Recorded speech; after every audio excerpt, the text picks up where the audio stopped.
ดีพ่อแม่พี่น้องบุษกูสุคนเด้อนี่กับพ่อกับส่องเสาหงสินเก่าสินเคยนะพี่น้องอยู่ห้านคือเก่าอันอยู่ดีเพราะว่ามีอันผู้บ่าวหน่อยเอาอันหมักมูมาส่ง แบกหมักมูหามหมักมูมาเนาะผู้ใดเนาะเอามาให้นี่เนาะเขาไปอ่านคอมเมนต์ว่าอันสิมีผู้เอาหมักมูมาส่งให้เด้อว่าสันปาดแม่นอีหลีพี่น้องได้เลยเด้อหมักมูนะอายเอ้ยขอบใจหลายๆเด้อ เบิ่งจังหมากนี่นะหมากยังบ่ได้มาบ่แม่นสอนนะป้าซื้อหมักมูมาให้อีหยังเนาะซื้อเพิ่นน่ะหมากบ้าไงปลูกเองบ่ซื้อมาขายนี่คิดว่าเว้าลิ้นเนาะเพราะว่าได้ลีหมักมูน่ะก็ได้จังหน่อยแล้วเขามาบ่แล้วให้เขามานั่งเรามาจากผ่าสุเรากิน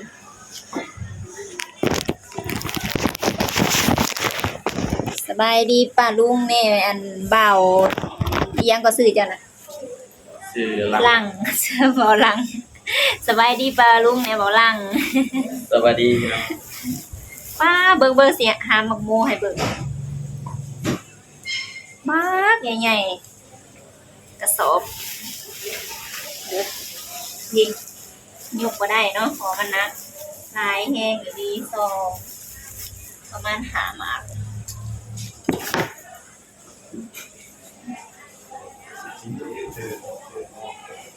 นั่งอยู่ดีๆเพราะว่าเอาหมักโมมาส่งพี่น้องเนาะ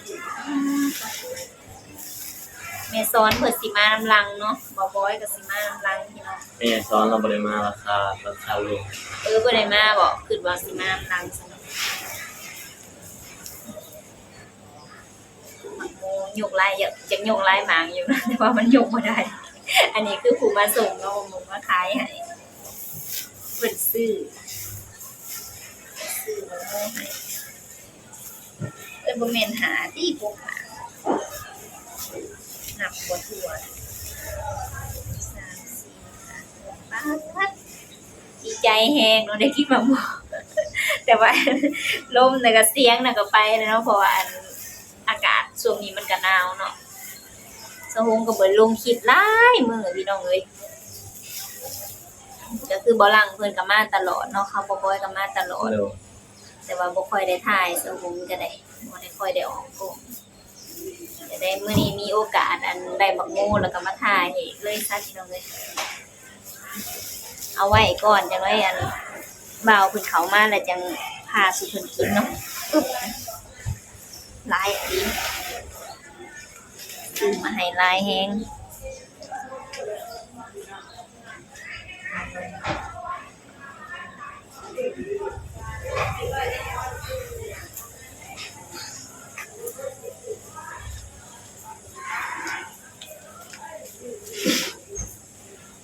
แล้วยังกินข้าวบ่คือว่าหาบ่อนจอดรถเอาไปสั่งของโอ้สั่งของเพิ่นไปสั่งของก่อนสิมาหลังอันนี้คือพ่อแม่สอนเนาะพี่น้องเปล่าหน้าตาดีเนาะมื้อนี้เพิ่นบ่ได้มาเป็นวันศีลวันพระแล้วเพิ่นก็สิไปร่วมแม่สอนก็ได้แม่สอน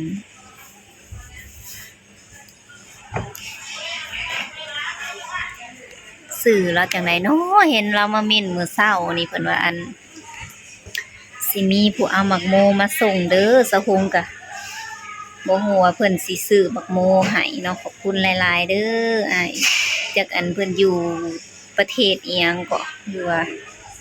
เพิ่นอยู่ไทยบ่หรือว่าอยู่ต่างประเทศนี่แหละเนาะเพิ่นอันมาเม่นอยู่เมื่อเช้านี่เห็นอยู่เนาะพี่น้องเนาะคิดว่าสิซื้อมาให้อีหลีบ่เสียงงั้น เสียงอันเซาฮงนี่ก็ไปแล้วอมสเต็ปซิ่วอยู่ตลอดผ่านมาอันมาเห็นหมักโมนี่สิอดได้อยู่บ่ถ้าให้เศร้าไปเลยเนาะจังกินแต่ก็บ่เป็นหยังดอกเจ็บคออยู่ก็กินได้เนาะพี่เนาะ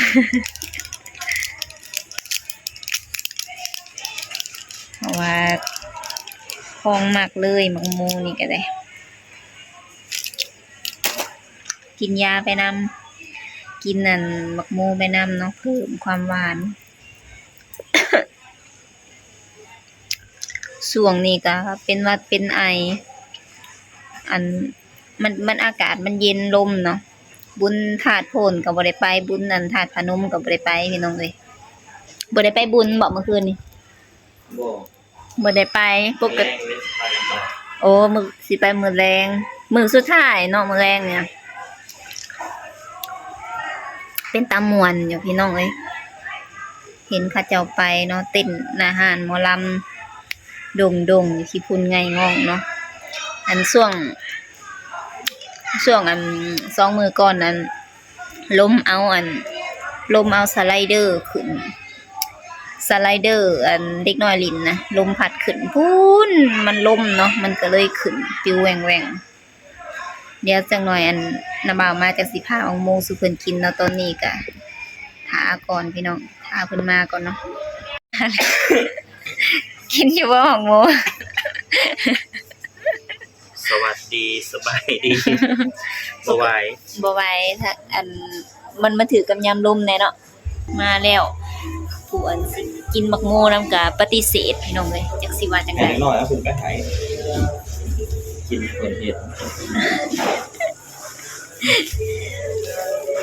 ผ่าหมากหน่อยเด้อผ่าหมากหน่อยสุเพิ่นกินพี่น้อง ฮะ หมากหน่อยกับบ่น้อย ถ้า แต่ เรา มี จะกินดาร้านบ่ มี แม่ แต่หมากบางใหญ่ เป็นหน้าห้าแล้วเลยกินดาร้านบ่ เที่ยงก็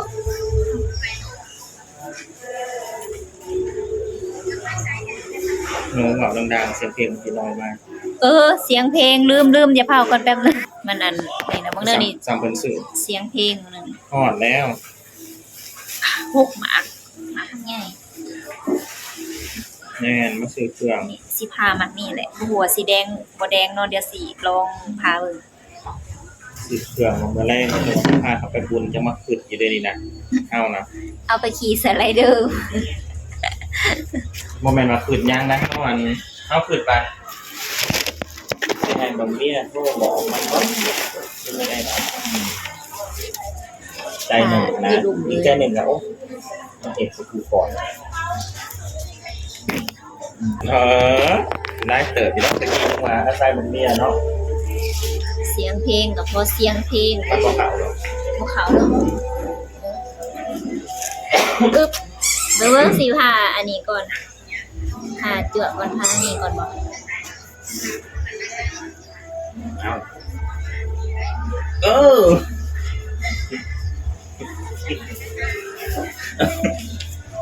บางหลังถามว่า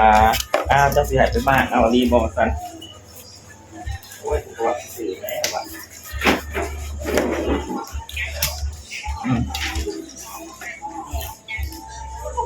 ทางในของมัน ทำไมอย่าเราเปลี่ยนหมากใหม่แล้วมาแก๊สเครื่อง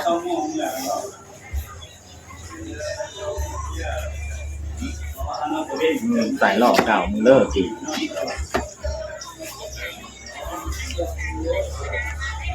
มันบ่อยากแดงตัวนี้ อืม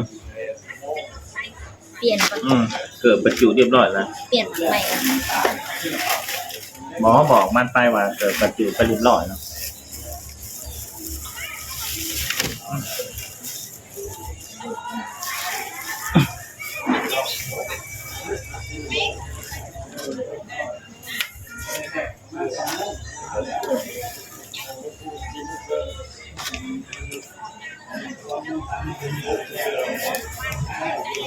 ตัวนี้คักอยู่ตัวนี้แดงอยู่เนาะ แต่บ้านมีความสุขวะไปแต่มันแดงอยู่นู้นตัวนั้นนะ เขาเปลี่ยนแล้วมันบ่แดงแล้วตัวนี้ ตัวนี้แล้วสีแดงนี่ เออ จวดดู จวดเนาะหาบางโมกับบ่เป็นเลยเปลี่ยนอันหมากนั้นมันบ่ได้บ่ได้เลยเปลี่ ผ่าย น ที่ เอา ระบอหมังโมนพากันผ่ากินบ่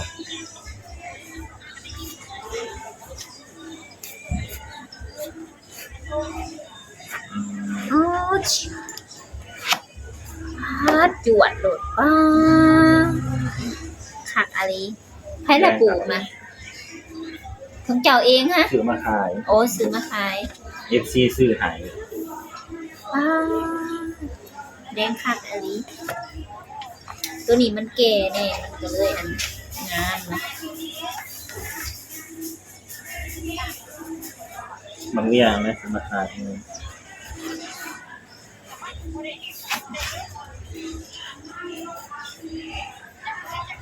กินแล้วล่ะก็ไอแข่งกัน อืมใหญ่ได้ใจใหญ่คืออย่างนี้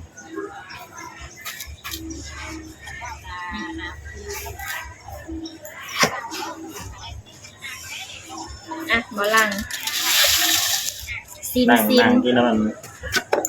ซิม นั่ง กับ กินน้ำลูกสาวนั่ง ลูกสาว คุณพ่อ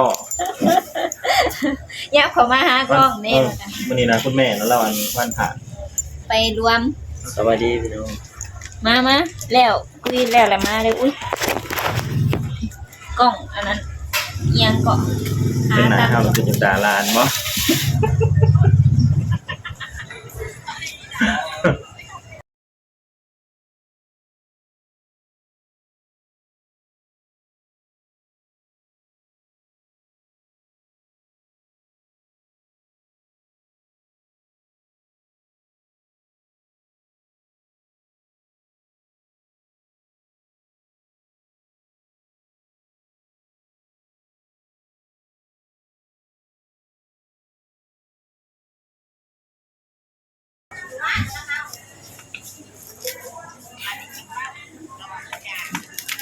อื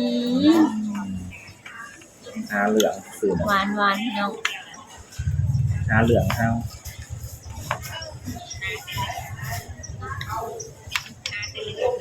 ไปสุดๆนะไปเลยเต็มที่ไปนู่นมันยังไมาทันกินดอกตอนนี้นะต่อไปกูแล้วแบบว่ามันจะเป็นใจ อืม หวานครับ หวาน หวานสุดไข่หวานสุดไข่ บอบอยหวานสั่งผู้เบาซื้อให้เป็นน้ำนันผู้เบาซื้อให้แล้วมันจังหวานแต่หมักเราออกซีบัวๆหน่อยนึงผู้เบาก็จะเป็นว่าซื้อยาดีไอให้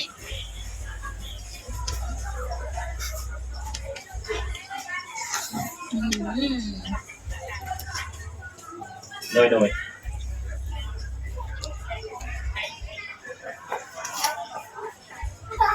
มาดูแล้วแหละ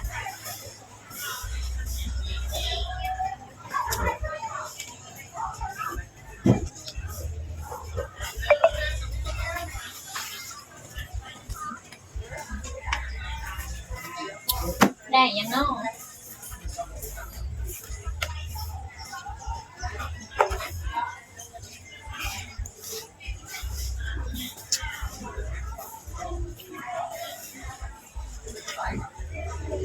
หวานกับหวานอันนี้อร่อยเหมือนกันแต่ว่าอยากมีหมักอ่อน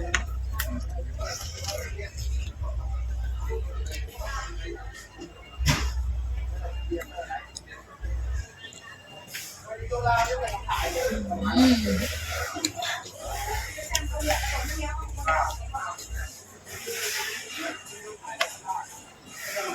หวานครับโน่นนาตาลีไปเที่ยวงานเมื่อคืน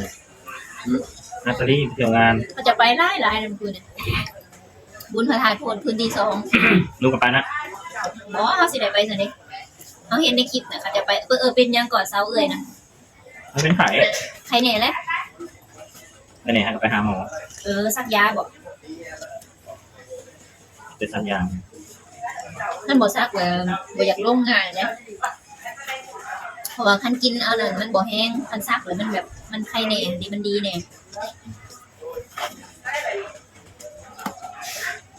ได้ยังเนาะ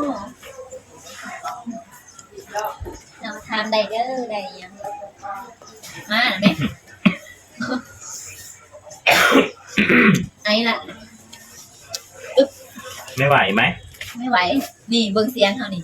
เป็นกินยาใส่น้ำลังอากาศมันอากาศมันเย็น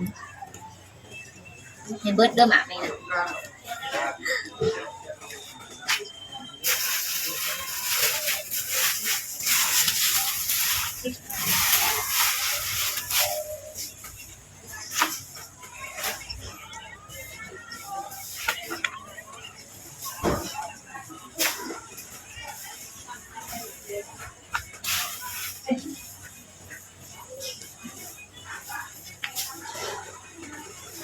ควันยาสูบกับพอควันยาสูบจะมาแต่แสงขาวเลยเนาะขาวอบโลกเอาอีกบอกว่า10 บาทไหนเสิร์ฟไปเลยหมาเมน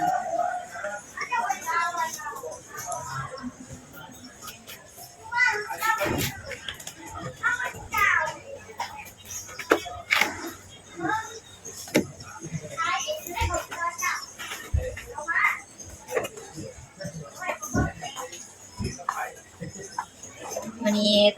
แม่ซ้อนเราบ่มาให้ตัวเรากินแทน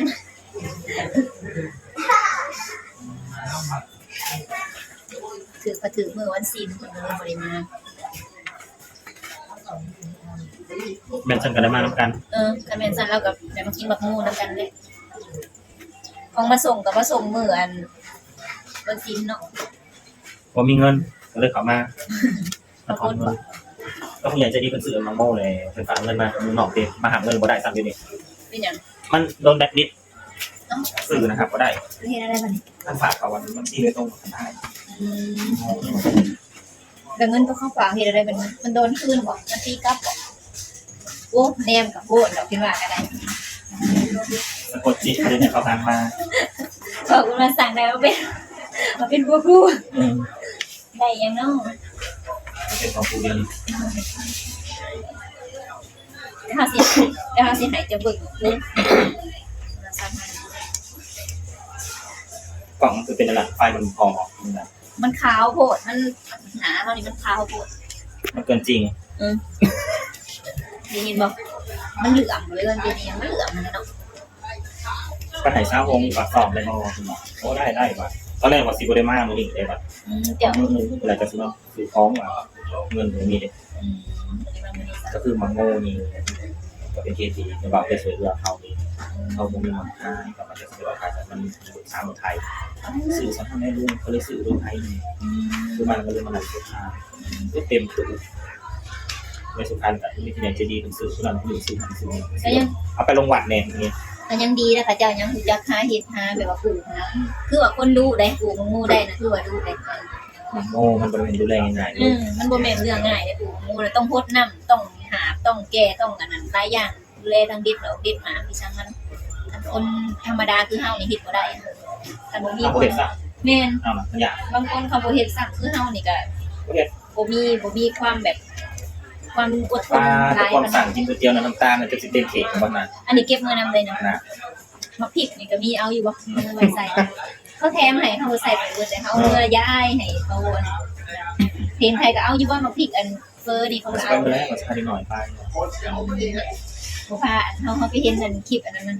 อันเอาสไลเดอร์ขึ้นนะอยากให้เมียขึ้นเด้อเขาแซ่แล้วก็อยากหัวเราไปอ่านอยากเอาเมียขึ้นไปขึ้นเด้อ ตกมาตายแล้วบางซุง มันเห็นก่อนเด็กน้อยมันเอาอันนี้ขึ้นก่อนเลยเด็กน้อยมันมากองกันเห็นบ่กำลัง ยังบอกให้เห็นวันนี้นอนกองนะทุกวันมันชุลมุนนะมันมีใครถ่ายคลิปได้หรอกตอนนั้นเข้าขยะ เห็นหน่อยนึงแบบว่ามันขึ้นมันลงมันขึ้นขา ประเทศแล้วมันแหนมันนั้นมันนักดีมันเลยมาก่อนกันคนมาก่อนกันมันเลยนักกว่านัก แล้วเขาบ่ได้อันตอบอีหยังใส่ ยอมกลมของมัน บ่มาก มันหนักหน่อยที่มันมีล่มตีนี่จังได รวมๆ คือเบิ่งสไลเดอร์แต่ละงานเนาะเขาเห็นเขาตอกลากเนาะตอกเล็ก แม่นๆสิให้มันแหนบไว้กับ โอ้ยจนอ้อเล็กอ่ะ มาถามมันเขาอันนี้ตัวเขาอันถ่ายคลิปแบบว่าบ่ได้เจ้าบ่ได้มัดไว้บ่เจ้าบ่ได้ตอกอันนั้นฉันบ่พอว่าฉันเขาบ่ได้ตอกถั่วเดียวนะ มันตอกอะไรมันจะขึ้นไปนะถ้าสามารถชิดไปขึ้นได้ปะ แม่น ก็ตอกตั้งมันข้างเลย เอาว่าคือเห็นแล้วนั่นถั่วปีกายปีก่อนก็เป็น อลีได้ปีกายปีก่อนนี่มันก็คือแบบนี้ มาเริ่มมาจากวัดลมพระพุทธมาจากวัด แต่มันเป็นเปลว มันไปผัดจะมันจะเป็นคล้ายๆแบบนี้มันอยู่ในมองสะดีมันลงจะแบบสไลเดอร์หรือกระมุนลมพระพุทธยังคือเป็นชาติลมพระพุทธบางคำมันก็ไล่ไปเลยหรือว่าก็ถามกันว่าถ้ามันไล่ไปเลยนะหานผ่าจะสมุนตัวไรหาน เนาะ ดูนะอันก็มึงแต่สไลเดอร์เลยก็หายไปเลยมาลงเพียง เบิ่งอย่างนึงเดี๋ยวจะเห็นบ่คลิปนึงที่ว่าคลิปผู้หญิงถ่ายนะมันจะคือว่าอันจะคือพญานาคนี่นะคือนะว่าพญานาคเป็นเปลวขาวๆเห็นบ่คลิป มันเป็นเปลวไหน เป็นเปลวขาวๆยาวขึ้นจะคือห้อยอันบักไผ่เนี่ยเห็นบ่คลิปนึง มันเป็นเปลวเป็นไร มันเป็นแนวนั้นนึกว่าพญานาคซั่นว่า หลังจากกินข่าวเสาแล้ว สำหรับคลิปนี้ก็ขอบคุณหลายๆเด้ออ้ายอันสื่อ YouTube เราว่าหนุ่มเมืองไทยหัวใจเมืองลาวเนาะพี่น้องเนาะซื้อบักโมมาให้เซาหงมีผู้มากินนำมื้อนี้แม่ซ้อนบ่ได้มาเนาะอันนี้ผู้กินซอย เอามาให้แล้วก็มากินน้ำ ก็ถือว่าสุดยอดเติมเนาะคันบ่มีเราซอยดิเซาหงก็สิได้ไอผู้เดียวแล้วไอซอยกันแล้วเนาะไปบอกให้เอามา บ่หยอกแล้วพี่น้องขอบคุณหลายๆเด้อซื้อบางมูมาให้เนาะสหุงก็บ่เคยแบบมี FC ซื้อบางมูมาให้หรือว่าฝากเครื่องฝากของอิหยังให้ก็อันนี้ก็เป็นครั้งแรกเนาะพี่น้องเนาะขอบคุณหลายๆดีใจเนาะบ่เคยได้เว้าก็บ่ถือพี่น้องเลยขอบคุณเด้ออ้ายเพิ่นแต่ขอบคุณเนาะมารีวิวให้เบิ่งวันนี้ก็สำหรับคลิปนี้ก็ขอจบคลิปไว้เพียงส่ำนี้เด้อฝากกดไลค์กดแชร์ติดตามส่องเซาหน่อยเด้อพี่น้องบ่ได้ลงคลิปหลายมื้อมันก็สิได้ลงนี่เนาะเขาเจ้าไปบุญเซลๆก็บ่ได้ไปนำข่าวซ้ำ